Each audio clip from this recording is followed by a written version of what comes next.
Hello दोस्तों, आपका स्वागत है हमारे चैनल स्टोरी वाला पर। आज की कहानी का शीर्षक है पुरानी हवेली का राज। एक छोटे से गांव के किनारे एक पुरानी और खंडहर हो चुकी हवेली खड़ी थी।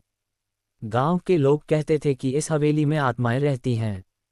कोई भी उस हवेली के पास जाने की हिम्मत नहीं करता था। हवेली के बारे में कई तरह की कहानियां थीं, लेकिन सबसे डरावनी कहानी थी कृष्णा बाबू की। कृष्णा बाबू उस हवेली के मालिक थे।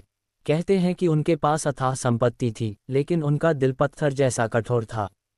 एक रात उन्होंने अपनी हवेली में एक बड़ी दावत रखी थी। गांव के कई प्रतिष्ठित लोग आए थे। रात गहराने लगी और तभी एक अजीब घटना घटी। अचानक हवेली के कमरे का दरवाजा अपने आप बंद हो गया। कोई भी उस कमरे से बाहर नहीं निकल पाया। अगले दिन गांव वालों ने देखा कि हवेली में कोई भी नहीं बचा था।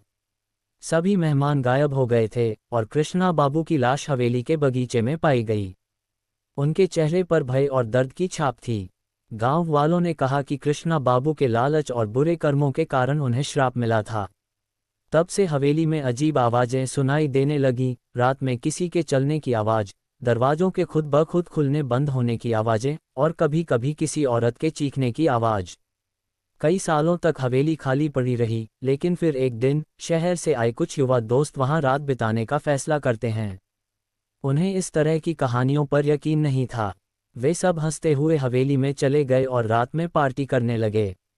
लेकिन जैसे जैसे रात बढ़ी, हवेली ने अपने राज खोलने शुरू कर दिए।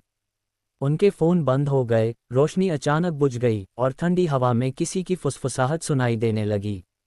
सब कुछ सामान्य से बाहर था।